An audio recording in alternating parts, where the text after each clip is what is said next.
থানা চৌহদত আৰিয়ান গোস্বামীৰ ভাষ্য মই মৰা নাই মই বচাবলৈহে গৈছিলো তাই অলৰেডি খাই পৰি আছিল বচাবলৈহে গৈছিলো আৰু এইদৰে সাংবাদিকৰ আগত মন্তব্য কৰিলে আৰিয়ান গোস্বামী কি হৈছিল এইটো কথা কোৱা কি হৈছিল এনে কোৱা এনে কথাখিনি কোৱা কি হৈছিল এনেকে হেঁচা মাৰি ধৰিলে কি হৈছিল এইটো কথা কি হৈছিল কি হৈছিল এইটো তুমি ড্ৰাগছ কিমান দিনৰ পৰা লৈ আছা মই চব মই ড্ৰাগছ নাখাওঁ সেইদিনাখন তোমাৰ তাত অংকিত দাস আছিল নাই আগতে এৰিলো ড্ৰাগছ এইটো হেৰিয়ৰ পৰা এডিকশ্যনৰ পৰা মই আগৰ পৰা এৰিলো খালি তাই তাই আহিম বুলি কোৱাৰ কাৰণে তাই আহিলে জাষ্ট আধা ঘণ্টাৰ কাৰণে আহিলে তাইৰ লগৰজনী আছিলে মনালিছা তাইক সুধিলে গম পাব মনালিছা নে কোনজন তাই আছিলে সেইদিনা কথা সেইদিনা যেতিয়া মই আহি দেখিছো ইটো ৰুমৰ পৰা তাই যে অভাৰড'জ হৈ গ'ল মই যিমান দূৰ পাওঁ সিমান দূৰ মই নিমখ খুৱাই বচাবলৈ চাইছো নিমখ খুৱাই মই বচাবলৈ ট্ৰাই কৰিছো যিমান দূৰ পাৰো বুকুখন হেৰি কৰিছো ভৰি চৰি মুচি দিছো তলুৱা চলুৱা মুচি দিছো ফেন কেনেকে ওলালে ফেন যেতিয়া নিমখ খুৱাই থকা হৈছে নাই তাৰ আগত কি হৈছিল ব্লেক আউট হৈ গৈছিলে মানে অভাৰড'জৰ নিচিনাই ড্ৰাগছ তাই লগতে আছিলে ময়ো গম নাপাওঁ তাই যেনেকে খাই মনালিছা আছিলে মনালিছা অংকিত দাস আছিল না অংকিত দাস এটামান নাছিলে অংকিতটো আছিল অলপতে আছিলে খালি অংকিত তাই ঘৰৰ ভিতৰত নাছিলে অংকিত দাই লৈ আহিছিল সেইটো গম নাপাওঁ অংকিতক আগৰ পৰা চিনি পাওঁ অংকিতক মই আগৰ পৰাই চিনি পাওঁ গোটেইখিনি মোৰ লগৰ হয় যোনজনী ছোৱালী আজি ঢুকাইছে তাই মোৰ ভাল ভন্টি নিচিনা আগৰ পৰা মোৰ চিনাকি আমাৰ ঘৰত একেলগে থকা ছোৱা কিমান দিনৰ আগৰ ঘটনা আছিলে সেইটো 3-4 মাহ হ'ব হ'ল আপোনালোকক এনে এটা চৰিত্ৰৰ লগত এই মুহূৰ্তত চিনাকি কৰাই দিব বিচাৰিছো তেওঁৰ নাম হৈছে মিণ্টু দাস আজি যিটো ড্ৰাগছৰ ঘটনা হৈছে এই ড্ৰাগছৰ ঘটনাটোৰ লগত যিটো কেৰেক্টাৰ জড়িত হৈ আছে আৰিয়ন গোস্বামীয়ে এটা 1 বছৰ মানৰ আগত এটা ৰিহেব চেণ্টাৰ খুলিছিলে সেই চেণ্টাৰটো খুলিছিলে ক'ত তেওঁ এজন যুৱকে কৈ যাব এই যুৱকজনে জেল খাই আহিছে সেই গোটেই ঘটনাটোক লৈ ৰিহেব চেণ্টাৰটো ক'ত খুলিছিল বাইপাছত খুলিছিলে বাইপাছৰ কোনখনত খুলিছিল বাইপাছত তোমাৰ চুৰিয়া তেলটো বছত তাত মই আছিলো মানে চাবি দেবী ধৰি আছিলো তেতিয়া আৰিয়ান গোস্বামী পিক আপ হৈ গৈছিলে তাত 2 দিনমানৰ আগত তাৰপৰা আপেল বুলি কোৱা আপেল মই আৰু দেৱনাৰায়ণ কলিতা মই 3টা জেল গলো বাপি বুলি দেৱনাৰায়ণ কলিতা আৰু বেলেগ নাম কি আছে মাইনা কলিতা আমি 3টা লৈ এনে পজিছো মানে মই পজিছো এনে আৰু তোমাৰ বাপি পজিছো এনে আৰু হেৰি মানে দেৱনাৰায়ণ কলিতা এনে পজিছো প্ৰকৃততে সেইদিনাখন যিটো ল'ৰা ঢুকাইছিলে সেই ল'ৰাটোক ড্ৰাগছ কোনে খুৱাইছিল ড্ৰাগছ আছিল আপেল লগত খাইছিল আপেলৰ লগত খাইছিল অকল আপেল আহি কিন্তু ল'ৰাটো মানে মৰা ল'ৰাটো তোমালোকৰ চেণ্টাৰত কেনেকে ওলালগে দাঙি লৈ আহিছে এইকেইটা কোনে লৈ আহিছে আপেলে অকল আপেলে তাক অকলে দাঙিছে বাইকত দাঙি লৈ আহিছে বাইকত বহাই লৈ আহিছে বাইকে বহুৱাই লৈ মানে খাইছে বেলেগত খাইছে সেইদিনা তাৰ জন্মদিন আছিল তাক নাখিনি তাৰ 2 দিন আগত চেণ্টাৰৰ পৰা পলাই গৈছিলে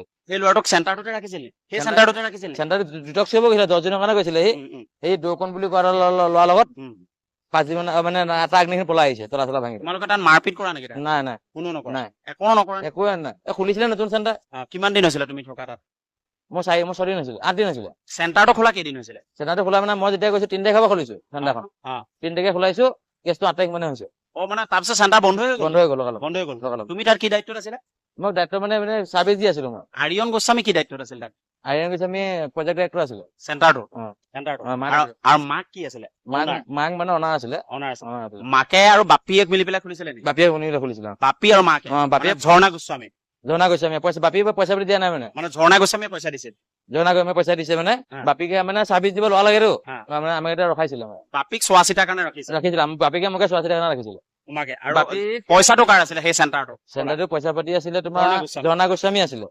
বাপী আৰু মই আৰু মাইনা কলিতা চেণ্টাৰখন চোৱা চিতা কৰাত আছিলো মানে ৰাতি 7টা বজাত বাপীয়ে দৰৱ আনিব ওলাই গুচি গ'ল চুনু বুলি কোৱা ল'ৰাৰ লগত পপু আৰিয়ান গোস্বামী পৰিয়ালৰ লগত ওলাই গুচি গ'ল তেতিয়া আমি চেণ্টাৰখনৰ ভিতৰত আছিলো তাৰপিছত ল'ৰা দুটা আহিছে তাৰপিছত আহিছে মানে ল'ৰা দুটা পিছত এইটো নিমখ খোৱা বুলি কৈছে ইমান সময় ঘটনা এইটো গধূলি 7:30 বজাত গধূলি ঘটনা তাৰপৰা টেম্পু এখন মাতি পঠিয়াই দিলো তাৰপৰা আমি ঘৰ গলো তাৰপৰা ৰাতি মোক পুলিবৰ থানা এৰেষ্ট কৰিছে মানে ল'ৰাটোক সেই বাইকখনত উঠাই আপেলে কিমান সময় আপেল আৰু চনুৱে আনিছিলে চুনু কোন হয় এইটো আমাৰ বৰিগাঁও চুনু ভাল নাম কি চুনু ভাল নাম চুনু বুলিয়ে হয় চুনু আৰু আপেলে লৈ আহিছিলে একেখন বাইকত তাক মাজত বহাই লৈ আহিছে অলৰেডি মৰিছে তেতিয়া মই গম নাপাওঁ ইমান আমি গম নাপাওঁ ইমান মৰমৰ কথা গম নাপাওঁ তাৰপৰা আমি নিমখ চিমখ খুৱাইছো মানে মোৰ তাৰ মানে কেমেৰা নাছিলে তাৰ মোৰ পক্ষত মোবাইল এটা আছিলে মোবাইল দি মই ভিডিঅ' কৰিছিলো কেমেৰাটো নাইতো ৰখাব লাগিব না কেনেকে আনিছে বাহিৰৰ পৰা গোটেই মোবাইলটো ডিটেইলছ আছে মোৰ পুলিবৰ জেলখানা মাইনা মিন্টু তুমি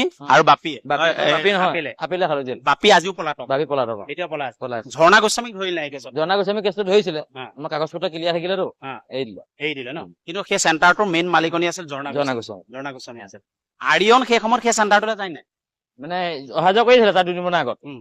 তাৰ 3 4 দিনমানৰ আগত তাক ঘৰ মানে গোলাঘাটলৈ পিক আপ কৰি দিলে কেলে পিক আপ পালে এই খাই থকাৰ কাৰণে ৰিহেব চেণ্টাৰলৈ পিক আপ কৰি দিলে কি নিজেও খাই নিজে চেণ্টাৰো খুলিছে নিজেও খায়ো মানে মাকে চেণ্টাৰ খুলিছিলে মানে মাকে তাক বিশ্বাস নকৰে মানে উম। 1 নম্বৰ কথা ক'ব গ'লে মনে খাই আছিলি হৈছে মানে উম। যেতিয়া তাক কেছটো গোটেইটো ডিটেইলছ ভৰাই পেলাই দিলো যে খাইছে হয় তেতিয়া তাক মাকে পিক আপ কৰিলে আমিয়ে পিক আপ কৰিছো দেই তাক আমি তাক পিক আপ কৰি দিছো তেতিয়া আমাৰ 11 ক্লিয়াৰ নাছিলো ঘটনাটো চাগে আপোনালোকৰ কাৰণে অকমান আচহুৱা লাগিছে কিন্তু এই যিটো ঘটনা আপোনালোকে এই যিটো ঘটনা এই গোটেই ঘটনাটোৰ লগত দুটা নাম আহিছে এটা আৰিয়ন গোস্বামী প্ৰজেক্ট ডাইৰেক্টৰ আছিলে সেই যিটো ৰিহেব চেণ্টাৰ এইটো বাইপাছৰ কাষত খুলিছিলে এইটো আৰু এই ল'ৰাজন আছিলে তাৰ চোৱা চিতাৰ আৰু বাপি নামৰ এটা ল'ৰা যিটো ল'ৰা আজিও পলাতক কেন্দুগুৰি ল'ৰা আছিলে সেই ল'ৰাটোৱে চোৱা চিতাত আছিলে ঝৰ্ণা গোস্বামী যি এই মুহূৰ্তলৈকে এই গোটেই ষ্টৰিটোত এই ছোৱালীজনী মৰা অন্বেষা মৰা ষ্টৰিটোত এতিয়ালৈকে অহা নাই তেওঁ হৈছে আৰিয়ন গোস্বামীৰ মাক ঝৰ্ণা গোস্বামী আগত সেই চেণ্টাৰটো খুলিছিলে পুতেকক তাৰ দায়িত্ব দিছিল কিন্তু নিজৰ পুতেকেই ড্ৰাগছ খায় আৰু সেই পুতেকেই এতিয়া পলাতক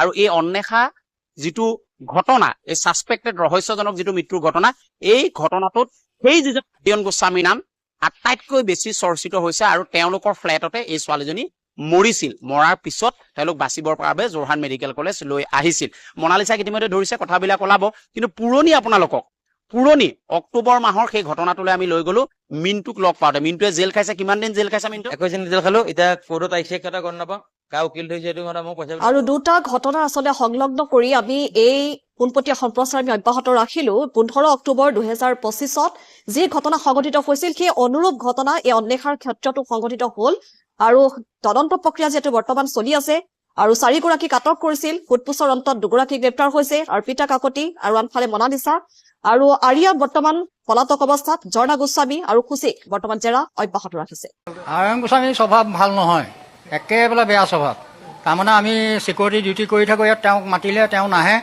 আৰু তেওঁৰ লগত কেতিয়াবা দুই এজন ল'ৰা আহে আহিলে চিধা ৰুমলৈ গুচি যায় আমি ৰুমলৈ যাব নোৱাৰোঁ ৰুমলৈ গ'লে তেওঁ আকৌ মানে খং কৰি পেলাই অস্ত্ৰ শস্ত্ৰ লৈ ওলাই আহে আৰু তেওঁক মানে আমি ক'লে তেওঁ কেতিয়াবা ৰাতি ইয়াৰ পৰা গেটখন পাৰ হৈ পেলাই গুচি যায় ৱালখন পাৰ হৈ পেলাই গুচি যায় আৰু তেওঁ মানে তাণ্ডৱ এতিয়া তালৈ যে কাটি আছে সেইটো কেতিয়া ঘটনা এইটো আপোনাৰ 2025ৰ ঘটনা কি হৈছিল তেতিয়া আমাৰ ৰাতি মানে চিকিউৰিটিজনক কাটিবলৈ আহিছে কাটিবলৈ আহোঁতে তেওঁ দৰ্জাখন মাৰি দিলে তেওঁ মানে বাচিলে বচাৰ পিছত তেওঁ কি কৰিলে গোটেই চকীবিলাক ঘটিয়ে কাটি কুটি তেওঁ ৱাল পাৰ হৈ গুচি গ'ল মানে আৰিয়ন গোস্বামী পূৰ্বৰ পৰা হিংস্ৰ স্বভাৱ হিংস স্বভাৱ তেওঁ মানে চৰিত্ৰ একদম বেয়া ইয়াত পাৰ্টি চলি থাকে পাৰ্টি মাজে সময়ে চলি থাকে মাক নাথাকিলে চলে মাক নাথাকিলেও চলে মাক আঁতৰি দিলে পিতেকে বেছি চল পায় আৰু পিতেকে সেইমতে মানে তেওঁ সন্থা মাতি পেলাই ইয়াত পাৰ্টি কৰে যুৱতী ল'ৰা চব আহে চব আহে কিন্তু যুৱতী বৰকে নাহে কিন্তু আপোনাৰ দিনৰ ভাগত প্ৰায় ল'ৰা 2-এটা আহে আৰু ৰাতি আপোনাৰ 10টাৰ পিছত মানে যুৱতী আহে হয় আমি কোৱা শুনিছোঁ মই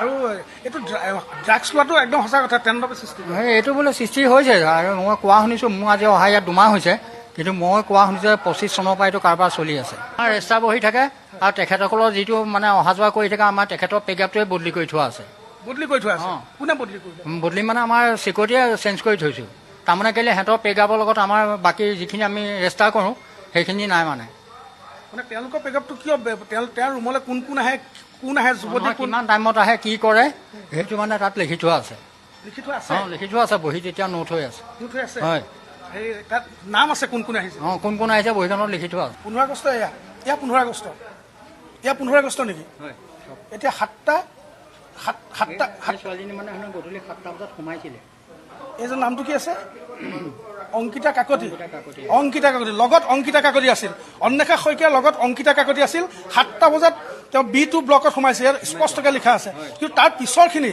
কোনো ধৰণৰ নাম নাই 16 তাৰিখ আছে 7টাৰ পিছত কোনো ধৰণৰ ইয়াত নাম নাই চৰকাৰ কঠোৰ নহ'ব বিশেষকৈ অসম চৰকাৰ তেতিয়ালৈকে হৈ থাকিব আৰু এতিয়া মেঘালয় পুলিচে মেঘালয় ছাত্ৰ সন্থাৰ ল'ৰাখিনিক সহায় কৰিছে আমাৰ ইয়াত আকৌ পুলিচৰ সেইটো জাতীয়তাবাদ নাই পোচাকযোৰৰ ভিতৰত সেই জাতীয়তাবাদটো নাথাকে তাত আমাৰ প্ৰব্লেম হয় আমাৰ ল'ৰাকে এৰেষ্ট কৰে কিছুমান কথা অৰুণাচল মেঘালয়ৰ পৰা শিকিবলগীয়া আছে কালি আপুনি যিহেতু প্ৰতিবাদত অংশগ্ৰহণ কৰিলে, আপুনি প্ৰতিবাদত অংশগ্ৰহণ কৰাৰ লগে লগে এটা বেলেগ এটা পৰিৱেশ হৈ পৰিছিল। তাতো আমি দেখিবলৈ পালোঁ, আমি বাতৰি কৰিছোঁ এই ক্ষেত্ৰত, যে আপোনাৰ সৈতে তৰ্কাতৰ্কি লিপ্ত হৈছিল এক প্ৰকাৰ অসম আৰক্ষী। কি ক'ব এই ক্ষেত্ৰত? সেইটোৱেতো কৈছোঁ, অসম আৰক্ষীয়ে জাতীয়তাবাদটোৰ প্ৰয়োজনীয়তা আছে এইবোৰ সময়ত। অন্ততঃ যিকেইজন অসমীয়া পুলিচ বিষয়া আছে তেওঁলোকৰ জাতীয়তাবাদটোৰ খুব প্ৰয়োজনীয়তা আছে। বান বিধ্বস্ত শিৱসাগৰ অৱস্থা একেবাৰে বেয়া হৈ পৰিল। আপোনালোকৰ চকুৰ সন্মুখতে সকলোবোৰ ঘটনা সংঘটিত হ'ল আৰু আমি সামাজিক মাধ্যমত দেখিয়ে আছোঁ, বাতৰি কৰিছোঁ যে আপোনাৰ বিশেষকৈ বাসগৃহ এক প্ৰকাৰ ৰিলিফ কেম্পলৈ পৰিণত হৈছে। বাসগৃহ হৈ থকা নাই, অজস্ৰ মানুহ প্ৰতিদিনে হাজাৰ হাজাৰ মানুহ আপোনালোকৰ ঘৰলৈ সোঁত বৈছে। এতিয়া কথাটো হৈছে, দুখ লাগিছেনে? কেনেকুৱা এটা পৰিস্থিতি, এনেকুৱা এটা পৰিস্থিতি হ'ব বুলি আপুনি হয়তো নিজেও কেতিয়াও কল্পনা কৰা নাছিল। নাই নাই, শিৱসাগৰ 15-20 বছৰলৈতো বেক কৰিব নোৱাৰে, কিন্তু আমি বস্তুবিলাক চাই আছোঁ। ONGC এতিয়ালৈকে কাকো একো সহায় কৰা নাই। CM ৰিলিফ ফাণ্ডত 25 কোটিমান টকা দিছে, কিন্তু সেইটো এনাফ নহয়। লাখ কোটি টকা তেল লৈ গৈছে। এতিয়া কথা বতৰা হৈছে ONGCক আমি কৈ আছোঁ বাৰে বাৰে, নহ'লে ONGCক আৰু তাত তেল খান্দিবলৈ নিদিম, বন্ধ কৰি দিয়া হ'ব ONGC। প্ৰলয়ংকাৰী বান যি হ'ল তাৰ কাৰণ আপুনি কি বুলি ভাবে? আপুনি যিহেতু বিভিন্ন ধৰণৰ অভিযোগ উত্থাপন কৰিছে, মই এতিয়া আপোনাক পোনপটীয়াকৈ প্ৰশ্ন কৰিছোঁ সেইকাৰণে। বিভিন্ন ধৰণৰ অভিযোগ আহি আছে, কয়লাৰ খননৰ কথা কৈছে, শিল খননৰ কথা কৈছে, যাৰ বাবে এই প্ৰলয়ংকাৰী বান হ'ল। আপোনাৰ দৃষ্টিত? নাই, আমাৰ দৃষ্টিত কথাবোৰ স্পষ্ট আৰু নেতাৰ ভোগ, আমাৰ দুৰ্যোগ, গোটেই চব জড়িততো। এতিয়া আমাৰ শিৱসাগৰ নতুন মন্ত্ৰীজন কয়লা পইচাতে চলি আছে। এতিয়া তেওঁলোকে আমাক সোধে সংগঠন কৰা ল'ৰাবোৰৰ ইনকম চ'ৰ্চ কি? আমি তেওঁলোকক সুধিছোঁ তোমালোকৰ ইনকম চ'ৰ্চ কি? তেতিয়া আকৌ উত্তৰ নিদিয়ে। বিলাসী সেনাক আপোনাক বহুতে সমালোচনা কৰিছিল মাজতে।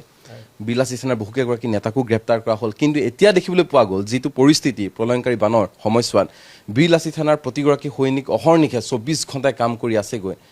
এই ক্ষেত্ৰত কি ক'ব? সেইটোৱে কৈছোঁ, আমি চান্দাজীৱী ডকাইতবিলাকেই কাম কৰি আছোঁ। আৰু আমাক চাৰ্টিফিকেট বিজেপি কংগ্ৰেছৰ পৰা নালাগে নহয়, পলিটিকেল পাৰ্টিৰ পৰা আমাক চাৰ্টিফিকেট নালাগে নহয়। শিৱসাগৰ মানুহে দিছে নহয় আমাক চাৰ্টিফিকেট, যি দিব লাগে। আমি কি হয় চাৰ্টিফিকেটখন আমাক শিৱসাগৰ জনগণে দিলে নহয়।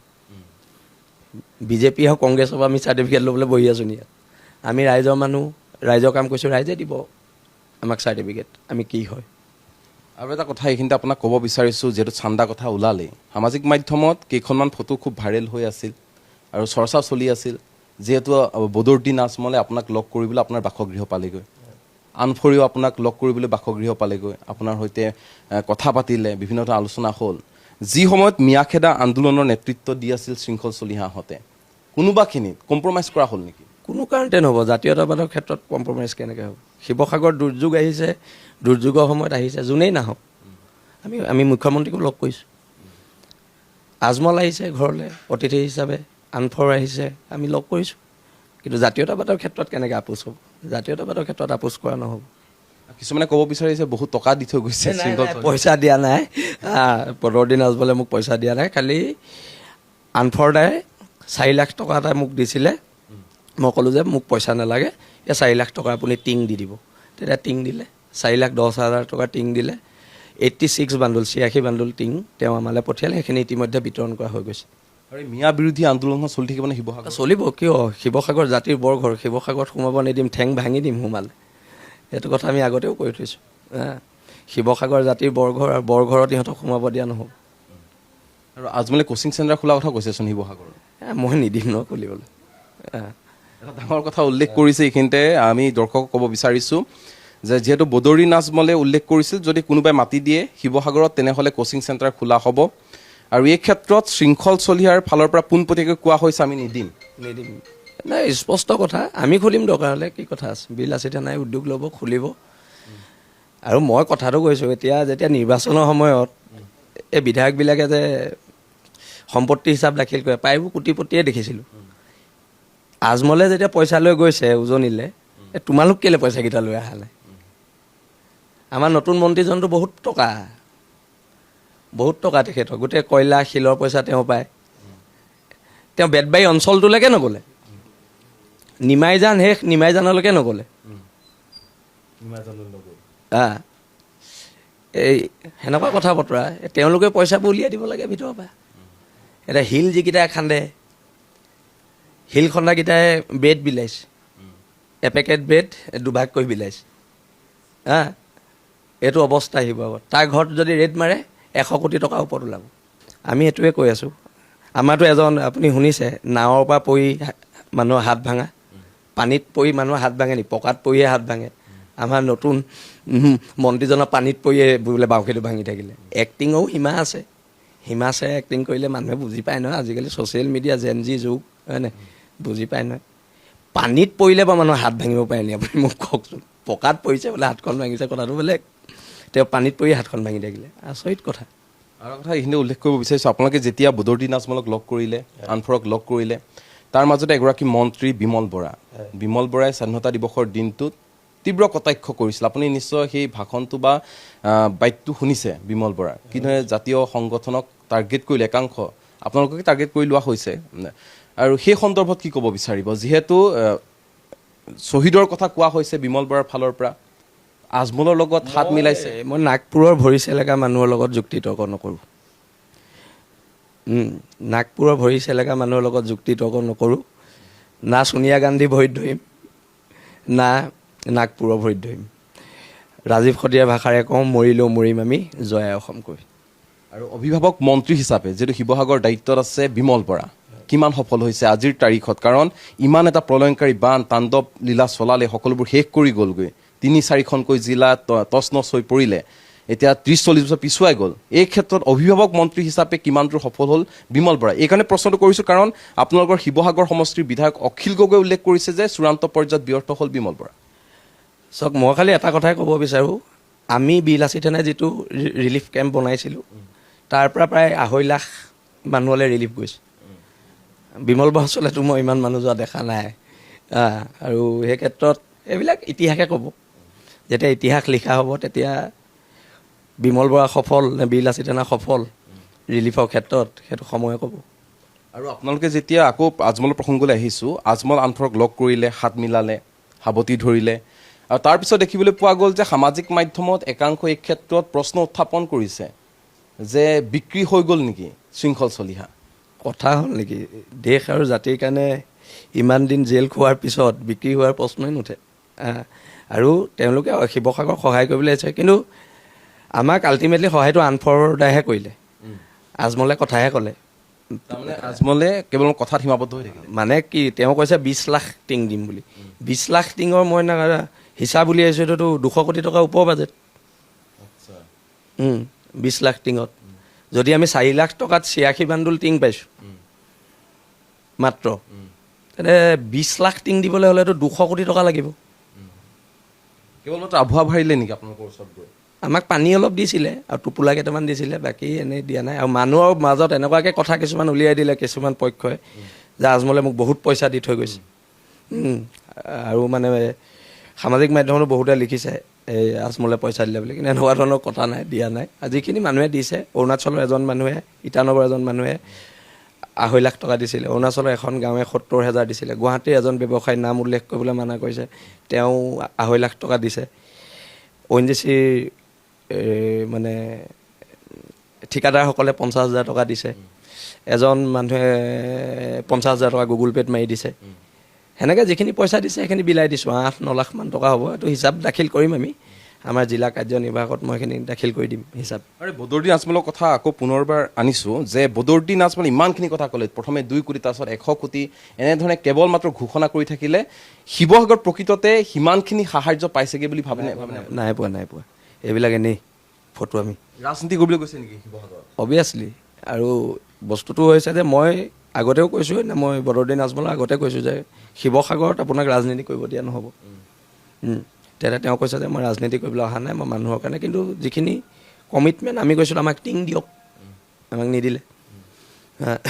কথা বতৰাবোৰ এনেকুৱা, আৰু নিদিলে নাই, আমি বেলেগৰ পৰা ল'ম। আজমলেহে দিব লাগিব বুলি কথা আছে, দিবলৈ বহুত মানুহ আছে। আমাক বিলাসী থানা সত্তাটোক ভাল পোৱা মানুহ আছে, দিব। বহুতে এতিয়াও ফোন কৰি আছে, কিবা লাগে নি। তথাপিতো পানীটো পূৰা ওলাই যোৱা নাই, ওলাওক, তাৰপিছত আকৌ আমি এটা ছাৰ্ভে কৰিম, কাক কি লাগে। এই পুনৰ আগৰ সেই শিৱসাগৰখন কেতিয়ালৈ আকৌ দেখিবলৈ পোৱা যাব, পুৰণি শিৱসাগৰখন? অতি শীঘ্ৰে দেখিব। ONGCয়ে বনাই দিব লাগিব, আৰু ONGC সেইটো অধিকাৰ ONGC ED বুকুত ধৰি তাত আজৰি আনিম। ONGCয়ে দিবনে? দিব লাগিব। এতিয়া চাই আছোঁ, ONGCয়ে যিবোৰ চিনেমা কৰি আছে আমি চাই আছোঁ। যোনদিনা আমি যাম এইবিলাক নাটকবাজি নচলিব। আৰু কয়লা খননক লৈ কি ক'ব মুখ্যমন্ত্ৰী হিমন্ত বিশ্ব শৰ্মা? কয়লা খান্দিবই, আপুনি এইবোৰ ৰখাব নোৱাৰে। কয়লা শিল সিহঁতে ইমান লোভীয়া মানুহ, পইচা ঘটিবলৈ পৃথিৱীত আছে, আকৌ খান্দিবই। এইটো বছৰ নেখান্দে আৰু আকৌ 27। শিৱসাগৰতো কয়লা খনি নাই। নাগালেণ্ডৰ পৰা আহে বস্তুটো, খন্দাকেইটা আমাৰ শিৱসাগৰে, খন্দাকেইটানো কওঁ আমাৰ শিৱসাগৰে। আৰু মুখ্যমন্ত্ৰী হিমন্ত বিশ্ব শৰ্মাই সিদিনা সংবাদমেলত মন্তব্য এটা কৰিলে যে যদিহে দল সংগঠনে প্ৰতিবাদ কৰে, যদি দল সংগঠনে বাধা দিয়ে, তাত আমাৰ ক'বলগীয়া একো নাই বুলি উল্লেখ কৰিছে হিমন্ত বিশ্ব শৰ্মাই। কয়লা গাড়ী নিশ্চয় বাধা দিয়া হ'ব, কাৰণ কোনোবাই পইচা ঘটিব আৰু সাধাৰণ মানুহবিলাকে কোটি কোটি টকা ঘটিব আৰু সাধাৰণ মানুহবোৰ মৰিব, এইটো বস্তু নহ'ব নহয়। গণতান্ত্ৰিক ব্যৱস্থাটো তেনেকুৱা কথা বতৰাবোৰ হ'ব নেকি? কেতিয়াও নহয়। আৰু মুখ্যমন্ত্ৰী হিমন্ত বিশ্ব শৰ্মাই যিহেতু আপুনিও নিজে দেখিছে যে কেনেধৰণে এককাল পৰ্যন্ত তেওঁ পানীত গৈ বানাক্ৰান্তক লগ কৰিলেগৈ, কিন্তু এই ক্ষেত্ৰত গৌৰৱ গগৈ কথাটো আহি পৰিছে। দুটা দৃশ্য ভাইৰেল হৈ পৰিছে সামাজিক মাধ্যমত। এফালে গৌৰৱ গগৈ আৰামত গৈছে, মুখ্যমন্ত্ৰী হিমন্ত পানী খচি গৈছে। কি ক'ব এই ক্ষেত্ৰত? গৌৰৱ গগৈত মানে সৰুৰ পৰা বাহিৰত থকা মেলা, সিহঁতে এইবোৰ কাম নোৱাৰে কৰিবলৈ, মাটিৰ লগত সম্পৰ্কটো কম। গৌৰৱ গগৈ লোকসভা সমষ্টিৰ ভিতৰতে পৰে গোটেইখিনি, গোটেই 10টা সমষ্টি তেওঁ যোনখিনি ফ্লাড এফেক্টেড হৈছে গোটেইখিনি গৌৰৱ গগৈ। কিমান দিন গ'ল গৌৰৱ গগৈ? মই এদিন ক'ৰবাত যোৱা দেখিছোঁ, কিন্তু ক'ত গৈছেতো ভালকৈ নাজানো। কিন্তু ইমানকৈ যিটো এক্টিভিটি গৌৰৱ গগৈ হ'ব লাগিছিলে সেইটো নাই। মানে অখিল গগৈ কোৱা কথাটো সঁচা? গৌৰৱ গগৈ সন্দৰ্ভত কিবা কৈছে নি অখিল দাই? গৌৰৱ গগৈ সৰু ল'ৰা, আৰু বৰ্তমান সময়ত গৌৰৱ গগৈ যি ধৰণে নিজৰ সমষ্টিকেইটাক আগবঢ়াই লৈ যাব লাগিছিলে বানপানীৰ সময়ত, তেনেধৰণে দেখিবলৈ পোৱা নগ'ল। অখিল গগৈ কৈছে যে মোৰ এটা সমষ্টি, গৌৰৱ গগৈ 10টা সমষ্টি। সেইটো হয়। আৰু আমাৰ প্ৰব্লেমটো ক'ত হৈ গৈছে, আমি সংগঠন হিচাপে আমাৰ আকৌ সমষ্টি নাই নহয়। আমি সমগ্ৰ জিলাখনলৈকে আমি ৰিলিফ পঠিয়াবলগীয়া হৈছে। মন্ত্ৰী MLA বিলাকে নিজৰ নিজৰ সমষ্টিত কৰিছে, আমি গোটেই জিলাখনতে দিবলগীয়া হৈছে। যোৰহাটলৈও চাউল পঠিয়াইছোঁ, সেইদিনা দেৰগাঁৱতো গৈ কঠীয়া সিঁচি থৈ আহিছোঁ, এনেকুৱা ধৰণৰ কথা। আৰু আপোনাৰ যিহেতু বাসগৃহৰ কথা উল্লেখ কৰিছোঁৱেই, ইমানখিনি বস্তু মানুহ আহি আছে, অজস্ৰজন আহিছে, কোনোবাখিনিত আপুনিও কান্দোন ভাঙি পৰিছেনে কেতিয়াবা এই দৃশ্য দেখাৰ পিছত? প্ৰথম 7-8 দিন মানে এনেকুৱা হয়, বেডৰুমত গৈ অলপ দেৰি কান্দি আহোঁ মানুহ অৱস্থা দেখি। মানে মোৰ নিজৰ শিৱসাগৰটো, শিৱসাগৰখন শেষ হৈ গ'ল। আপোনালোকে মানে কল্পনাও কৰিব নোৱাৰে শিৱসাগৰ কি দুৰ্গতি হ'ল। আৰু যদি ONGC-য়ে সহায় নকৰে, মানে কৰিবই লাগিব ONGC-য়ে এইটো, কিন্তু ONGC-য়ে সহায় কৰিলে শিৱসাগৰ খুব জল্দি কাম বেক কৰিব পাৰিব। কিন্তু ONGC-য়ে সহায় নকৰিলে বিপদ আছে, আৰু ONGC-য়ে সহায় কৰিবই লাগিব, নহ'লে ONGC তৈলখনত আমি বন্ধ কৰি দিম। এখন ফটো কালিৰ পৰা চৰ্চাৰ কেন্দ্ৰবিন্দু হৈ আছে। মুখ্যমন্ত্ৰী হিমন্ত বিশ্ব শৰ্মাৰ কাণত আপুনি কি ক'লে? নহয়, মই ক'লোঁ যে আমাৰ দমকলবিলাক বেয়া হৈ গৈছে, দমকলবোৰৰ পৰা এতিয়া বেয়া পানীটো ওলাইছে, সেইকাৰণে মই খোৱা পানী বটল অলপ সৰহকৈ শিৱসাগৰলৈ পঠিয়াই দিবলৈ তেখেতক ক'লোঁ। আৰু আপোনালোকৰ শিৱসাগৰ জিলাৰ আয়ুক্তৰ বিৰুদ্ধে বিভিন্ন ধৰণৰ অভিযোগ উত্থাপন হৈছে যে জিলা আয়ুক্তগৰাকীয়ে যি ধৰণে কাম কৰিব লাগিছিল জিলাখনত, তেনেধৰণে কাম কৰা চূড়ান্ত পৰ্যায়ত ব্যৰ্থ হৈছে। কেৱল মাত্ৰ মিনিষ্টাৰক, মুখ্যমন্ত্ৰীক দেখুৱাবৰ বাবে তেওঁ কামবোৰ কৰি আছে। এই ক্ষেত্ৰত আপুনি যিহেতু শিৱসাগৰৰ সন্তান, আপুনি সকলোবোৰ নিজ চকুৰে দেখিয়ে আছে, অভাৱ অভিযোগ সকলো সমস্যা সকলোবোৰ আপুনি দেখিছে। এই ক্ষেত্ৰত আপুনি কি ক'ব? নহয়, চাওক, আয়ুক্তজনৰ লগত আচলতে আয়ুক্তজনে ইমান এটা ডাঙৰ ৰিলিফ কেম্প বিলাচী থানাই বনাই থৈছে, তেখেতে আমালৈ অলপ বস্তু পঠিয়াব লাগিছিল। তেখেতে মাত্ৰ 10 কুইণ্টল চাউল আৰু 10 বেগ দাইল পঠিয়াইছে, যিখিনি পৰ্যাপ্ত নহয়। আৰু তেখেতে আহি এবাৰ আমাৰ ৰিলিফ কেম্পটো চাব পাৰিলেহেঁতেন যে কি কি প্ৰয়োজনীয়তা আছে, কি কি নাই, কি কি বস্তু ষ্টক আছে, এইখিনি বস্তু তেওঁ অকণমান চাব লাগিছিল। মানে আমাৰ ৰিলিফ কেম্পটোলৈ তেওঁ অহাটো প্ৰয়োজনীয়তা আছিলে, এইটো আচলতে তেওঁৰ দায়িত্ব হয় আমাৰ ৰিলিফ কেম্পটোলৈ অহাটো। আৰু মুখ্যমন্ত্ৰী সাহায্য পুঁজিক লৈ বিতৰ্ক এটা হৈছিল, আপুনি সেই কথা জানে নিশ্চয়। মুখ্যমন্ত্ৰী সাহায্য পুঁজিত কিয় ধন দিব লাগে, এনেধৰণৰ প্ৰশ্ন উত্থাপন হৈছিল। কিন্তু তাৰ মাজতে আৰু এটা অভিযোগ উত্থাপন হ'ল যে একাংশ ইউটিউবাৰ, ইনফ্লুৱেঞ্চাৰে তেওঁলোকে ফ্লাড ৰিলিফৰ কাৰণে তেওঁলোকে সাহায্য বিচাৰিলে, ৰাইজে তেওঁলোকক ধন দিলে, টকা পইচা দিলে সহায়ৰ বাবে। কিন্তু একাংশ ইউটিউবাৰে এই ক্ষেত্ৰত দেখিবলৈ পোৱা গ'ল যে সেই আত্মসাৎ কৰা টকা আত্মসাৎ কৰাৰ অভিযোগ উত্থাপন হৈছে। আৰু মুঠ 70টাকৈ একাউণ্ট চৰকাৰ দৃষ্টিত আছে এতিয়া। এই ক্ষেত্ৰত আপুনি কি ক'ব বিচাৰিব? যদি পইচা খাইছে এৰেষ্ট কৰি দিব লাগে। যদি শিৱসাগৰ মানুহৰ বানপীড়িত মানুহৰ কাৰণে দিয়া পইচা কোনোবাই খাইছে এৰেষ্ট কৰিব লাগে। একদম চিধা চিধি স্পষ্ট কথা। আৰু চৰকাৰক কি আহ্বান জনাব এতিয়া যিহেতু শিৱসাগৰ পৰিস্থিতি এতিয়াও বেয়া হৈ আছে, বহুত ঘৰ এতিয়াও পানীৰ তলতে, অৱস্থা নাই, কি কি ক'ব? বস্তু চৰকাৰে নোৱাৰে, এইটো ONGC কৰি দিব লাগিব। আমি এটা কথা পাতি আছোঁ, ফ্লাড এফেক্টেড প্ৰত্যেক ঘৰ মানুহকে প্ৰায় 3 লাখ টকা ONGC দিবলৈ বাধ্য কৰাব লাগিব। পইচা আমাক নালাগে, মানুহখিনিক কিন্তু দিব লাগিব। এটা মাহ পাৰ হৈ গ'ল, প্ৰধানমন্ত্ৰী নৰেন্দ্ৰ মোদী নাহিল, গৃহমন্ত্ৰী অমিত শ্বাহ নাহিল, আপুনি কি ক'ব? কোনোৱে নাহিলে, প্ৰধানমন্ত্ৰী, গৃহমন্ত্ৰী, ৰাহুল গান্ধী, কোনোবা আহিলে জানো? দিল্লীত থকা নেতা, দিল্লীয়ে আমাক শোষণ কৰি আছে আৰু কৰি যাবই আৰু। মাহিয়াৰ দৃষ্টি চাই থাকিব। হয়, সিহঁতি অসমক ৰাখিছেই শোষণ কৰিবলৈ। নিৰ্বাচনৰ সময়তচোন সপ্তাহত দুবাৰকৈ আহিছিল। নিৰ্বাচনৰ সময়ত আহিব, ভোট ল'ব, আৱেগিক মানুহ, আমাৰ মানুহে ভোট দিব, জয় অসম বুলি কৈ দিব, ভোট দিব। আৰু মই ক'লো নহয়, দিল্লীত থকা BJPয়ে হওক, কংগ্ৰেছে হওক, সিহঁতৰ চৰিত্ৰ নৰ্থ ইষ্টখনক শেষ কৰাৰ। সিহঁতৰ নৰ্থ ইষ্টৰ প্ৰতি একো ভাল ভাৱ নাই। আৰু আপুনি ভাবেনে যে যিটো এটা চিটুৱেশ্যন হ'ল, ইমান ডাঙৰ এটা চিটুৱেশ্যন হৈ গ'ল, তাত চৰকাৰে অকলে চম্ভালিব পাৰিলেহেঁতেন যদি আপোনাৰ দল সংগঠনৰ যদি সহায় সহযোগিতা নাথাকিলেহেঁতেন? দল সংগঠন আৰু ৰাইজৰ সহায় সহযোগিতা নথকাহেঁতেন, শিৱসাগৰ জিলাখনৰ কথা মই কৈছোঁ, শিৱসাগৰ জিলাতে 10,000 মানুহ খাবলৈ নাপাই মৰিলেহেঁতেন। এনেকুৱা এটা অৱস্থা। 15 মিনিটত 2 মহলীয়া ঘৰ ডুবি গৈছে, মানুহ গৈ ছতৰ ওপৰত থাকিবলগীয়া হৈছে, চাদৰ ওপৰত। এনেকুৱা ধৰণৰ অৱস্থা। এইটো মানে যোনে নেদেখে সি এইখিনি মানে কল্পনাও কৰিব নোৱাৰে। আমি দেখিছোঁ কাৰণে আমি গম পাইছোঁ। নিমাইজানৰ দৰে জেগা তছনছ হৈ গ'ল, ইমান সুন্দৰ জেগা। বেতবাৰীৰ দৰে ইমান সুন্দৰ জেগা তছনছ হৈ গ'ল, মানে ভাবিলে আচৰিত লাগে। এতিয়া আপোনালোকৰ সমষ্টি বিধায়ক অখিল গগৈৰ কথা এটা সুধিব বিচাৰিছোঁ। ইমানখিনি তেওঁ দেখিছে কিমানখিনি কষ্ট কৰি আছে, 24 ঘণ্টাই তেওঁ লাগি আছে অখিল গগৈ সন্দৰ্ভত আপুনি কি ক'ব বিচাৰিব যে ৰাইজৰ লগত আছে নে নাই? কৰিছে কাম কৰিছে, অখিল গগৈ কাম কৰিছে, এইটো নস্যাৎ কৰিব নোৱাৰি। কাম কৰিছে, যিটো সত্য, আমি মিছা কথা ক'ব নোৱাৰোঁ, যিটো সত্য।